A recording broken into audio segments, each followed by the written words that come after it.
Anka ala tanu kabara sebeke kabare kada andaba alaye kasali chaya ala kiraka yasa ana hera soro kiyama shokere kaire baraya ikramu kadanani A'udhu billahi minash shaitanir rajim. Bismillahir rahmanir rahim.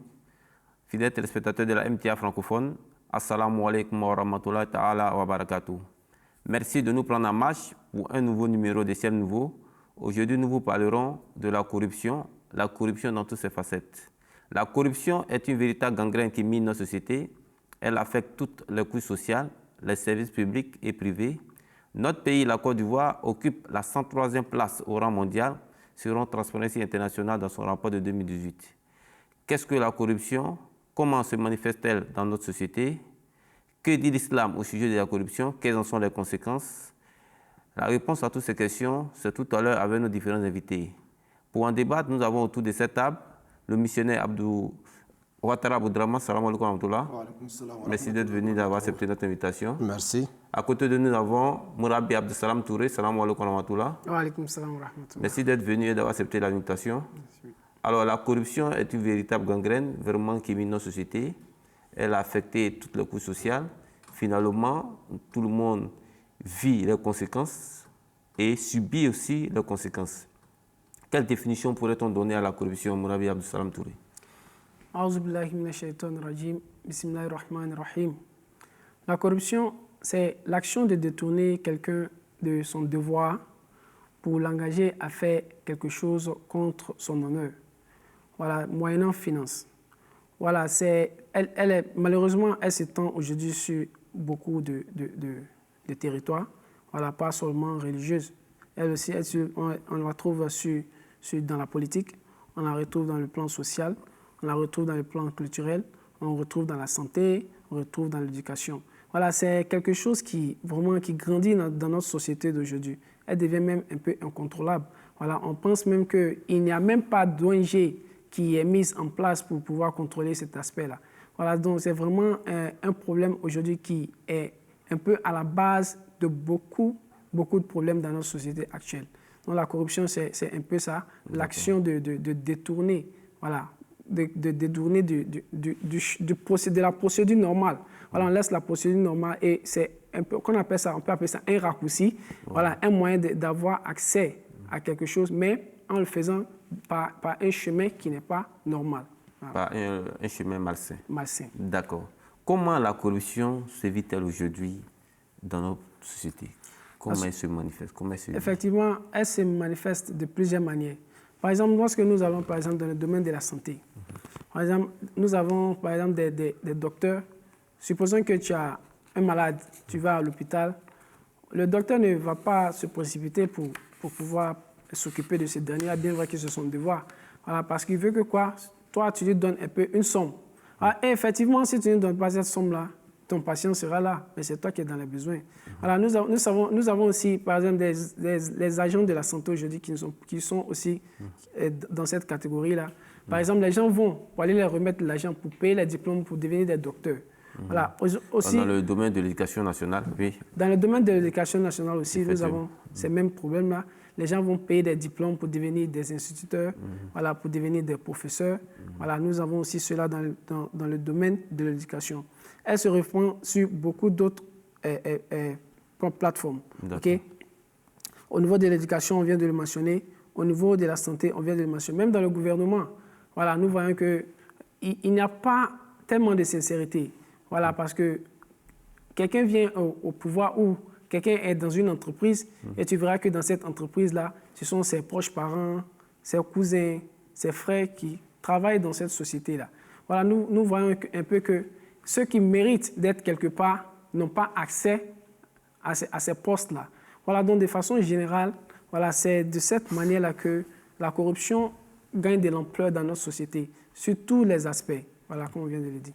Alors, missionnaire Ouattara Aboudraman, c'est vraiment décevant. Effectivement, Mourabi Abdesalam Touré l'a dit, au niveau de la santé, des agents de la santé qui attendent des pots de vin pour pouvoir secourir un malade, alors qu'il est un agent de l'État, il doit faire son devoir au niveau de l'éducation nationale, des gens qui achètent des diplômes pour pouvoir rapidement avancer, au niveau, n'est-ce pas, de la fonction publique, des concours, les concours, tout est devenu payant. Bien sûr. Et dans les services de l'État, pour avoir un simple papier administratif, il faut encore donner de l'argent.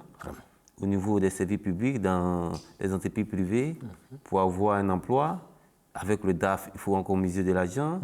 Bon, finalement, quelle société sommes-nous en train de créer?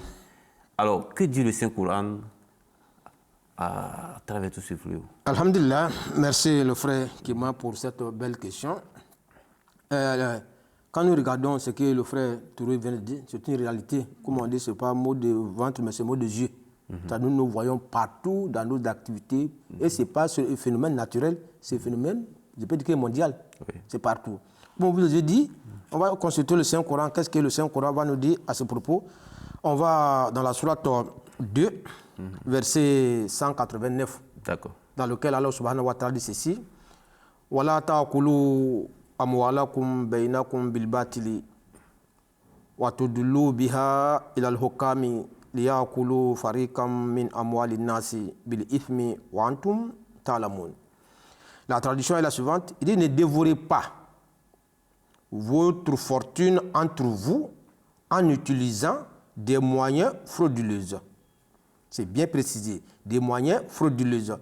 Et ne l'offrez pas en pot de vin aux autorités afin de pouvoir dévorer une partie des biens publics ou bien des biens du peuple injustement alors que vous le saviez.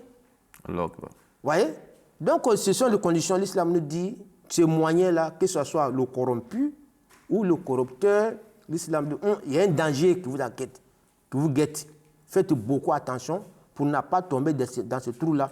Alors, chacun, ce que vous avez dit, a prêté le serment, il est payé pour ça, pour l'intérêt commun et non l'intérêt individuel. Mais lorsque vous venez, tu l'as si bien dit, avec un malade, c'est question de vie et de mort. La personne qui a prêté le serment, il est payé pour ça. Non, ce n'est pas son problème. Il faut que tu lui donnes encore de l'argent. Sinon, ton malade va mourir devant ce jeu, il ne va pas réagir. Maintenant, cette catastrophe, l'islam condamne forcément. Et puis, cette question de la corruption. Corruption, d'accord. Avons-nous d'autres passages du Coran qui font mention? Bien sûr, bien sûr. Alors, subhanahu wa ta'ala attire notre attention. Oui. D'abord, quand nous regardons dans la sourate encore, la sourate, qu'est-ce que j'ai dit?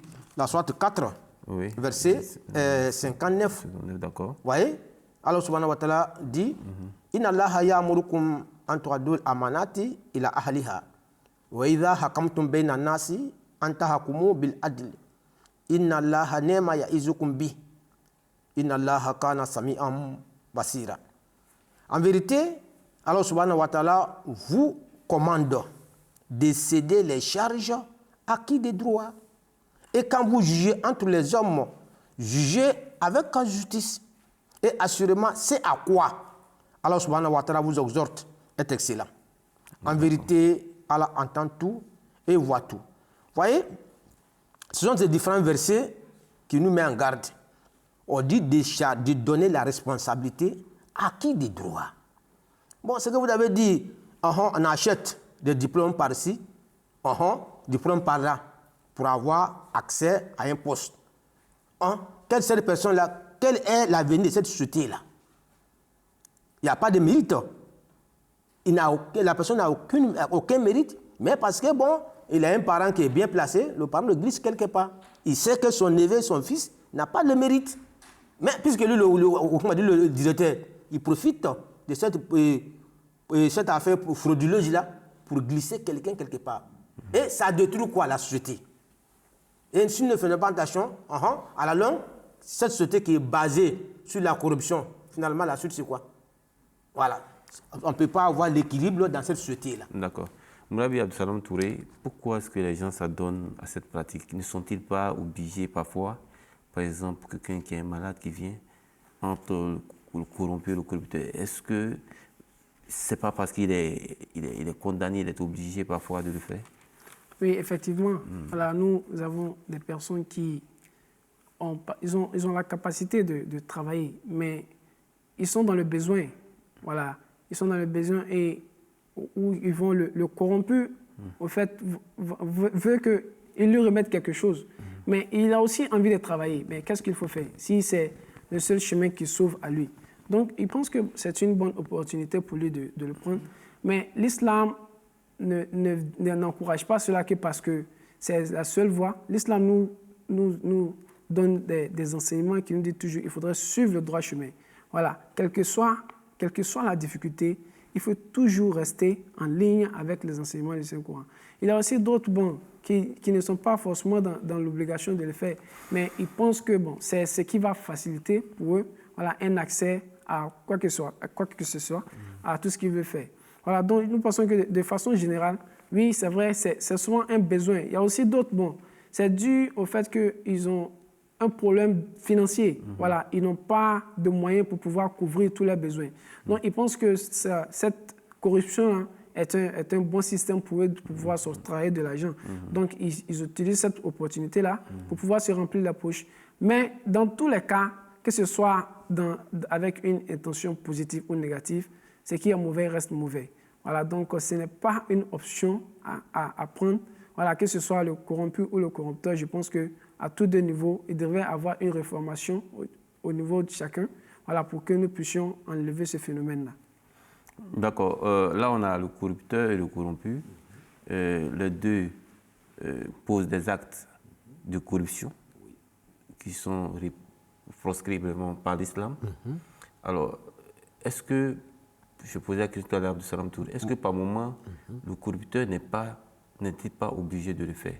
Parce que vous arrivez dans une administration, vous voulez déposer votre dossier pour le concours, on vous dit effectivement le concours est payant, vous repartez à la maison, vous revenez l'année prochaine, on vous dit c'est payant, parce que de toutes les façons, quand les résultats vont sortir, votre nom ne va jamais figurer, parce que tout le monde paye, finalement, tout le monde s'y engage et c'est la société qui est plongée là-dedans. Alors, est-ce que le corrupteur et le corrompu ici ont tous les mêmes sanctions aux yeux d'Allah? Alhamdulillah, on ne peut pas dire, il y a certaines circonstances, même l'islam dit enseigne, malgré il y a certaines choses qui sont interdites, mais certaines situations, tu peux les utiliser sans que tu sois dans l'erreur, dans le péché. Ça peut arriver. Et tu l'as si bien dit, quelqu'un qui a un malade, et le docteur dit, sans telle somme, on ne touche pas à ton malade. Il va faire quoi? Il va laisser ses parents mourir. Il est obligé de sauver une vie. Donc, dans ce côté, le corrupteur, l'acte qu'il a posé, l'acte est indigne. Donc, il demande de l'argent au-delà de ce qu'il devait payer. Voilà. Ou du moins, c'est dans un service public, il a tout bouclé. Oui. Mais il demande quand même des pots de vin pour pouvoir réagir. Voilà. D'accord. Donc, dans ce contexte-là, le corrupteur, il est obligé de sauver une vie. D'accord. Dieu va voir son intention. Mais le corrompu, lui, sera sanctionné. Oui. Il pousse le corrupteur à agir autrement. Il a acculé, pas fait autrement. Mais le premier monsieur ne peut pas laisser ses parents mourir. Voilà pourquoi souvent il est obligé de faire. Mais pour acheter de concours par-ci, de concours par-là, l'islam dit non. Quoi qu'il en soit, l'acte est punissable. Blâmable. Quel qu'en soit l'acte est blâmable. Parce qu'on ne peut pas fonder une société. La corruption sous toutes ses formes est condamnée par l'islam. Voilà. On ne peut pas former une société basée sur la fraude et la corruption. Jamais. D'accord. Quelles sont les conséquences, par exemple, de la corruption sur la société, les répercussions? Effectivement, je pense que c'est ce côté-là sur lequel les gens ferment les yeux. Parce que si les gens vraiment voyaient les conséquences de cette action qu'ils sont en train de mener, je pense qu'ils devraient faire beaucoup d'efforts pour pouvoir arrêter cela. La corruption a beaucoup de conséquences négatives sur notre société. Par exemple, elle apporte un problème d'insécurité. Je m'explique par exemple. Quelqu'un qui est un douanier qui est arrêté à votre frontière, voilà, si celui-là, à travers la corruption, permet à tout ce qu'il faut dépasser, voilà, nous aurons beaucoup de problèmes d'insécurité dans le pays. On attendra qu'il y a des Boko Haram par-ci, on attendra qu'il y a des gens qui sont en train d'attaquer par là, on attendra qu'il y ait des armes qui rentrent dans le pays, on ne sait pas d'où ça vient. Mais effectivement, il n'y a jamais eu de plus d'armes. Voilà, ça rentre forcément quelque part. Mais c'est à travers cette même méthode de corruption-là. Donc cela enfreint à notre sécurité. Ça, c'est un. La société est en danger, la famille est en danger, tout le monde est en danger. En plus de cela, lorsqu'on parle de niveau éducatif, quelqu'un qui a payé un concours qui n'avait pas le niveau, Mais qu'est-ce que ce dernier-là va enseigner à ton enfant? Voilà, il faudrait que tu penses un peu à ça avant de t'engager dans ce système-là. C'est la vie de ton futur que tu mets en danger. Oui. Voilà, ces enfants qui seront demain tes héritiers. S'ils n'ont pas le niveau qu'il faut, comment est-ce qu'ils vont gérer les biens qu'il faut? Voilà. Eux aussi, dans ce même cadre-là, nous avons, au niveau de la santé, un docteur qui n'a pas la capacité d'être docteur et il a payé son diplôme, maintenant il est docteur. Mais comment celui-là va sauver la vie de ton parent? Celui-là qui est supposé sauver la vie de ton parent, maintenant, il sera comme celui-là qui va maintenant être la cause de la mort de ton parent. Non, mais qui est-ce que tu mets en danger en ce moment-là? Tu causes le problème à toi-même, tu causes le problème à ta famille, tu causes le problème à ton pays, tu poses le problème à ton futur. De façon générale, tu poses le problème à tout le monde. Donc la corruption, dans tous les voies et moyens, nous devons faire assez d'efforts pour pouvoir arrêter cela. Nous nous plaignons souvent que notre économie est en danger. Mais bien sûr qu'elle est en danger. Pourquoi? C'est parce que la corruption y règne. Si tout le monde devait marcher sur les voies et moyens qu'il faut, je pense qu'on allait rester dans le droit chemin. Par exemple, nous avons un verset du Saint-Coran qui nous dit, dans le chapitre 2, verset 206, qui dit quoi? Et quand il est au pouvoir, il parcourt les pays où il crée le désordre et détruit les récoltes et les populations. Et Allah n'aime pas le désordre. Pourquoi? C'est que ces derniers à qui vous avez donné le pouvoir qui ne le méritent pas. Mais c'est vous encore qui récoltez ces conséquences-là. Parce que qu'est-ce qui va se passer? Vous êtes en train de détruire vos récoltes et votre population. Donc je pense que ce verset est un exemple parfait pour expliquer que la corruption a beaucoup de conséquences sur notre éducation, elle a beaucoup de conséquences sur notre économie, elle a beaucoup de conséquences sur notre santé, elle a beaucoup de conséquences sur presque tout ce que nous avons dans cette société-là. Donc la corruption, nous devons faire tout notre possible pour pouvoir enlever complètement cette corruption. Mais si nous ne pouvons pas l'enlever, on doit faire l'effort au moins de la réduire à néant. Voilà, je pense que c'est un peu ça les conséquences que nous avons dans cette corruption. D'accord, donc le musulman dans ses actions doit d'abord détester la corruption, la haïr, et si possible, s'il peut se manifester à travers des actes, il doit également le poser, n'est-ce pas? Il ne doit pas lui-même être comptable de ce qui se passe. Bien sûr, bien sûr. Ok, missionnaire Ouattara vous demande. Alhamdulillah, merci également pour... oui. Voilà. Alors, subhanahu wa ta'ala nous demande tout ce que Dieu a prescrit pour nous. On a des impôts. Et c'est bon pour nous, pour nous-mêmes, et c'est bon aussi pour la population. Par exemple, pour cela, il est nécessaire, pour qu'on puisse déraciner la corruption, il est nécessaire de développer une éducation morale et religieuse dans tout domaine des activités humaines. Pour qu'on puisse déraciner ou bien décourager, empêcher la corruption, il est nécessaire de développer l'éducation morale et religieuse dans tout domaine de l'activité humaine. Car l'absence d'une telle éducation ne peut qu'avoir des conséquences désastreuses. Pour ne pas arriver là, l'islam nous met en garde. Voilà pourquoi Allah subhanahu wa ta'ala nous dit Zohar al-fasadu fil barri wal bahr bima kasabat aidi nas liyudhikahum ba'da alladhi amilu la'allahum yarji'un. La sourate 30, verset 42, la traduction est la suivante. Il dit la corruption est apparue sur la terre et sur mer par la suite des lèvres qu'ont fait les mains des hommes. Ouais? Donc ce sont les hommes qui envoient la corruption, le corrompu et le corrupteur.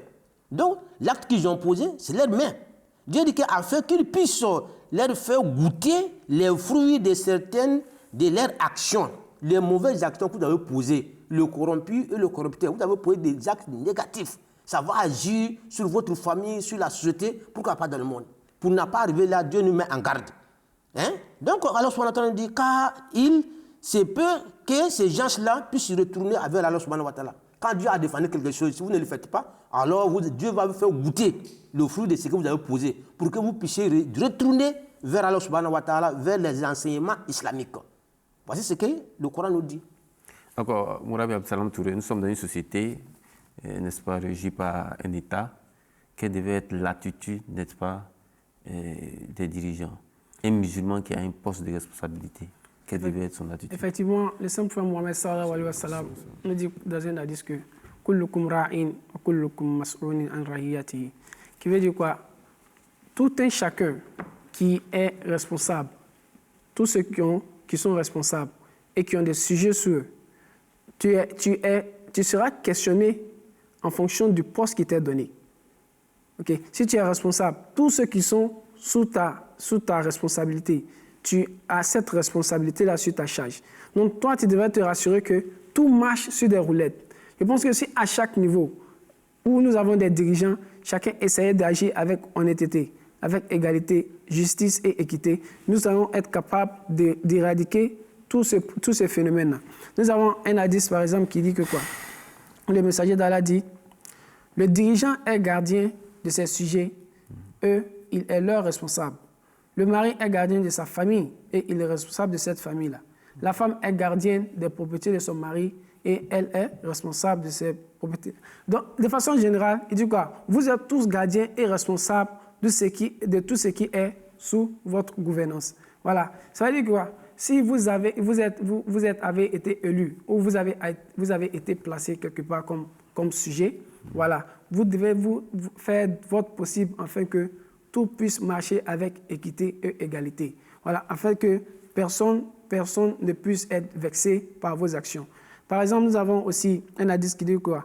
Le paradis est interdit à celui qui est placé comme dirigeant et qu'il meurt dans cette condition-là où il était malhonnête envers ses sujets. Voilà. C'est-à-dire que quoi? À travers la corruption est un désordre. Voilà. La corruption, c'est manque d'honnêteté. Voilà. Donc, lorsque tu poses toutes ces actions-là et tu meurs dans cette condition-là, c'est un peu comme le croix a été mis sur le paradis pour toi, dû aux actes que tu posais. Donc, je pense que ceux qui sont dirigeants, ceux qui sont nos cadres religieux ou nos cadres politiques, devront tous prendre ces enseignements en considération. Il y a un hadith aussi qui dit que quoi? Une fois, il y a un compagnon du Saint-Prophète Mohammed sallallahu alayhi wa sallam qui est venu envers le Saint-Prophète, qui a dit que quoi? Qui a posé la question, est-ce que vous n'allez pas me placer comme peut-être un dirigeant quelque part? Le Saint-Prophète Mohammed sallallahu alayhi wa sallam lui a dit que quoi? Il dit que j'ai peur que ce poste-là dont tu demandes soit une source une source qui va, au jour du jugement, va te causer des problèmes. Voilà. Pour dire que quoi? Lorsque tu es responsable, c'est une charge qui est mise sur toi. Toi, tu devrais te rassurer que tout aille bien. Maintenant, si tu n'agis pas avec honnêteté, si tu n'agis pas avec la crainte d'Allah subhanahu wa ta'ala, c'est-à-dire que tu feras faillite, tu vas tomber dans cette même logique de corruption-là. Donc, pour ne pas que tu ailles dans ce sens-là, il serait préférable que je ne te donne pas cette position-là. Voilà. Donc, je pense que tous ceux qui sont mis comme leaders religieux, qui sont comme leaders politiques, même chefs d'entreprise, voilà, on devrait tous avoir en tête que l'honnêteté, l'égalité et l'équité, la justice devraient être les principes à travers lesquels ils devraient faire fonctionner les différentes responsabilités qu'ils ont. Voilà, à travers cela, je pense que voilà, ce sont les solutions que l'islam nous donne un peu pour pouvoir avoir une très bonne gouvernance. Et je pense que si tout le monde marche selon cette logique-là, nous pourrons un jour enlever cette idée de corruption-là sur tous les plans. Inch'Allah. La corruption crée le désordre, a dit Abdou Salam Touré. Le poisson ne pourrit que par la tête, dit notre adage. Alors, quelle devait être l'attitude de nos gouvernants face à la corruption? L'attitude de nos gouvernants, c'est ce que la sourate 4, verset 59 nous dit. Inna Allaha ya'murukum an tu'addul amanati ila ahliha. Dieu vous ordonne de donner la charge, la responsabilité à qui de droit. À qui de droit? À qui de droit. Si chaque gouvernement, chaque individu, chaque personne, chaque nation a compris la sourate 4, verset 59, dans lequel Allah subhanahu wa ta'ala dit, en vérité, Allah vous commande de faire quoi? De céder les charges à qui de droit. Et quand vous jugez entre les hommes, jugez avec justice. Avec justice. Avec justice. Si chacun agit de la sorte, la corruption va partir. Mais puisque vous venez de dire, le poisson ne pourrit que de la tête. La tête même est corrompue. Qu'est-ce que le pied va faire quoi? Vous voyez? Mais si la tête est bon, alhamdulillah, c'est ce que le prophète a dit. Qu'il y a deux peuples dans ma communauté. Si les deux peuples-là sont bons, deux groupes-là sont bons, alhamdulillah, tout le monde aura la paix. Les gouvernants et les savants. Vous voyez? Ce sont eux qui sont les têtes. Si les têtes sont bonnes, alhamdulillah, l'autre sera bon. Donc il faut qu'on réfléchisse très bien sur la sourate 4, verset 59 qui nous dit, alors charger, donner la responsabilité à qui le doit. La personne qui mérite, quand vous le donnez, alhamdulillah. Donc il va agir bien. Mais quand vous donnez à celui qui a payé l'argent. Il a eu le poste. Lui, il sait comment il est venu. Et toi aussi, tu sais comment et tu es venu. Et si d'autres personnes vont agir de la même chose, et tu peux réagir. Tu ne peux pas. Tu ne peux pas. Donc voilà pourquoi l'islam nous met en garde. Pour que chacun puisse agir avec dignité pour avancer le monde. On doit donner la responsabilité à qui de droit. Chaque personne aura la paix absolue. D'accord. Merci infiniment. Mourabi Absalam Touré, votre mot de fin et des conseils à l'endroit de nos téléspectateurs. Le conseil à l'endroit de nos téléspectateurs, je sais que nous avons énuméré beaucoup de points négatifs à travers lesquels notre société est mise en danger dû à ce phénomène de corruption-là. Donc je pense que c'est un peu la responsabilité de tout un chacun, voilà, de mettre la main ensemble pour que nous puissions combattre ce fléau-là. Donc je pense que ce n'est pas seulement au niveau des dirigeants. Oui, les dirigeants, ils sont, mais nous, ceux qui sont sous les dirigeants ne sont pas obligés de suivre les dirigeants. Donc je pense que si tout le monde à son niveau essaie d'agir avec justice, avec honnêteté, je pense que ce fléau-là finira un jour par disparaître. Donc faisons l'effort de nous associer, voilà, de suivre les enseignements que nous donne le Saint-Coran, de suivre les pratiques que nous donne le Saint-Prophète Mohammed sallallahu alayhi wa sallam, d'être des bons suivants du Messie promis alayhi salatu wa sallam et ses enseignements. Celui-là qui est venu pour la réforme de cet islam-là, celui-là qui est revenu pour faire revivre l'islam. Si nous suivons ces enseignements, je pense que tous ces phénomènes-là qui sont aujourd'hui des problèmes énormes dans notre société pourront un jour disparaître. Missionnaire Abdurrahman, oui. Votre mot de fin et quelques conseils à l'endroit de nos téléspectateurs. Alhamdulillah, notre mot de fin, notre truc, c'est que le Saint-Prophète sallallahu alayhi wa sallam nous a dit Kullukum ra'i wa kullukum mas'ulun an ra'iyati. Chacun de nous est un berger et chaque berger sera interrogé sur le troupeau qui lui a été confié, le travail qui t'a été confié, la responsabilité qui t'a été confiée. Chacun doit agir avec la justice, avec dignité. Donc, quand tu agis avec respect, avec dignité, il y a une bénédiction dedans. Même ici, il y a manquement, Dieu même peut t'aider. Mais toi-même, ton objectif, c'est de frauder.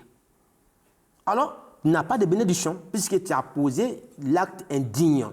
Quand l'acte est mauvais, tu n'auras pas de récompense. Et après ton départ, les gens vont dire, Dieu merci, le monsieur est parti aujourd'hui, Dieu merci.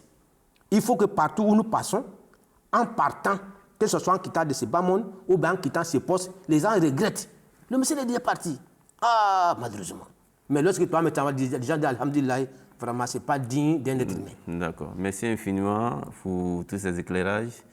Fidèles téléspectateurs de Ciel Nouveau, ainsi se referme le chapitre sur la corruption. La corruption est un fléau qui décime nos sociétés, nos économies, et le musulman ne saurait en aucun cas être comptable de ce fléau. Paix respectivement dans vos familles. Assalamu alaikum wa rahmatullahi ta'ala wa barakatuh. للخير البرايا إكرامه كدناني شكر الخير البرايا إكرامه كدناني أنك آلة كبار سبك كبار كدان دبالاي كسالي جايا على تيراكا يا سانا هيرا سوروكي ياما شكر الخير البرايا إكرامه